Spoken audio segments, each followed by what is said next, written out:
Hey everybody, Steve Bergen here, and we're going to take a look at using groups of contacts when you're using Google Docs, Google Drive sharing.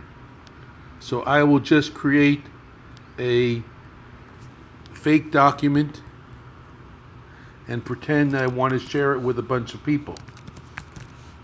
Now, to set up this, okay, I'm going to give it a name. Fake document, Steve, November 2013. I can't tell you how important it is to be descriptive. Down here, I'm going to type in a group name. I'm not going to do what many of you do, which is type in individuals. I've made a group of my contacts, and these are fake names, fake email addresses for actors. So it says as soon as I type ACT and invite people, it says, hey, you have something, Steve, called actors that have 9 contacts. So all I do is click there, and I've got Ben Affleck, and I've got Betty Davis, and I've got my 9 actors or actresses. What you would be doing, right, some of you anyway, is you'd be typing in each one, and you say, oh, who else is in that? Who else do I want to share this with? Oh, I want to share this with Betty Davis. And then you'd be picking that one. It's so much more efficient to be able to just type in a group and get the group that you want. A group of students, a group of faculty colleagues, a department, right? This whole thing is about using a group, okay? Now, let's close this up. And let's take a look at how we work with groups efficiently. Okay? If you go to your Google Mail account, and that URL, or however you have it linked, is mail.google.com, up top where it says Gmail, under the triangle, it says contacts or tasks. And for many, many people I've seen the last few years, they just ignore, right, this whole business of contacts and groups. When I go to contacts and I look at my contacts here on the left, I see there's a group of actors. So I have typed in fake email addresses for 9 actors or actresses, and let's say I wanted to add someone to this list. So I want to put Harrison Ford on this list. What you do is when you make a new contact, okay, let me go back to where it looks more like my email. So I go up and I choose contacts and I make a new contact and I will type in Harrison Ford. And notice it just says here, my contacts, because Harrison Ford isn't yet in the group. I will put in a fake email address. So here's what you do, folks, or at least one of the ways. You go up to this icon. You see this icon right here above Harrison, above the H in Harrison, where it says groups. And a little looks like 3 heads that are standing there. Okay, and you go and you click on that, and now you can assign Harrison Ford to your group of actors. Well, let's say you don't have a group existing yet, and you want to assign him to that. You still go up to that, and you go to the bottom where it says Create New. So I will create one called Actors Mail. And I'll click OK. That group never existed until now. Now Harrison Ford is in 2 of my groups, Actors and Actors Mail. When I close this up, I go back to my contacts, and I look on the left-hand side, it says Actors 10 and Actors Mail 1. I can go to Actors 10 and I can click off the ones that I want to be in the group of mail. And the fact that I'm clicking on Harrison Ford and I've already assigned him is not a problem. And I'll go up to right over here where it says groups, and I'll click on that triangle, and you see how it has a dash there. That dash means that somebody already is assigned, as opposed to Amistad or Apple where nobody is in that. But I'll just change that dash to a check, and now I'll choose apply. And now 5 contacts have been assigned to Actors Male. So if I look on the left, Actors I have 10, and Actors Male I have 5. So you can add somebody to one of your groups of contacts either at the time of entry, or you can add that person later on, right? So let's pretend I have a new contact, and I will type in Lauren Bacall, and I don't want that in Actors Male. Remove from that group. And now I'll just type in a fake email address.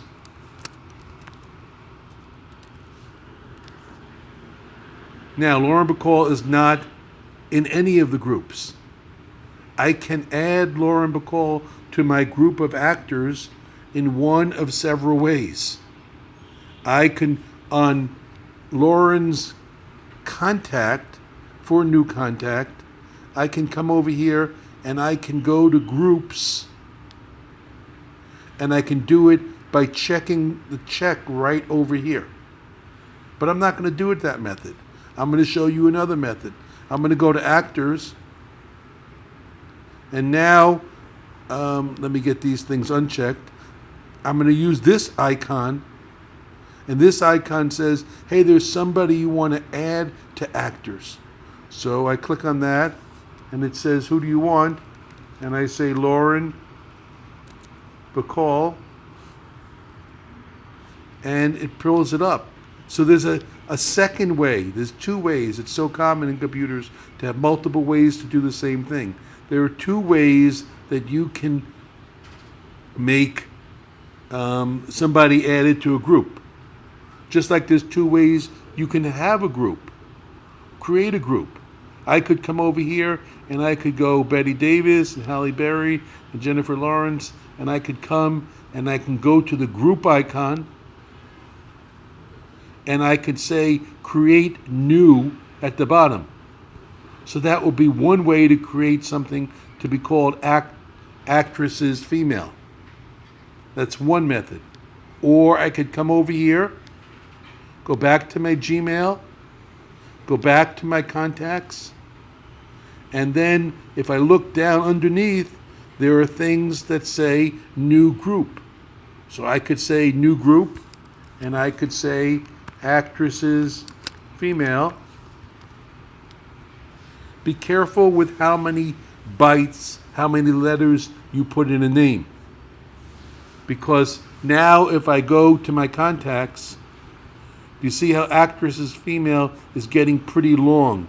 It's more bytes, it's longer than Actors Male, right? So if I go to Actresses Female, and I now use this method of adding, which I'm not enamored of, and I put Lauren Bacall in this group, you may not see on the left how many in that group. Now maybe if you make the screen smaller, you can see, but it really was a bad name. It had too many bytes. You see, I don't see that over there, right? So what I'm going to do is probably rename that group. Let me first get some more actresses in there. So I got Betty Davis, Halle Berry, Jennifer Lawrence, Lauren Bacall, Melissa McCarthy. Great. And so after you check them and they're listed in front of you, I'm going to go and assign them to the group called Actresses Female. You remember why there's a dash, right? It's either blank, check, or dash. Dash means some of the people are probably in that group already. So now my Actresses Female has 6 people in it, but it doesn't show up over here. So if I'm in actresses female and I click more, I can choose rename the group. And rename the group under more. Maybe I'm just going to call it ACT. And that helps. It keeps it in alphabetical order, but more importantly, it shows that the 6 are here. All right? I hope this shows you all the things that you can do with having groups of contacts. You have a math class period 1. You have a math class period 2. You have a science class period 3. You can have a group for each of those students. You have a department that you're part of. You can have a group for that department. You have certain friends that are in a category and you want to send a mass email to all of them, right?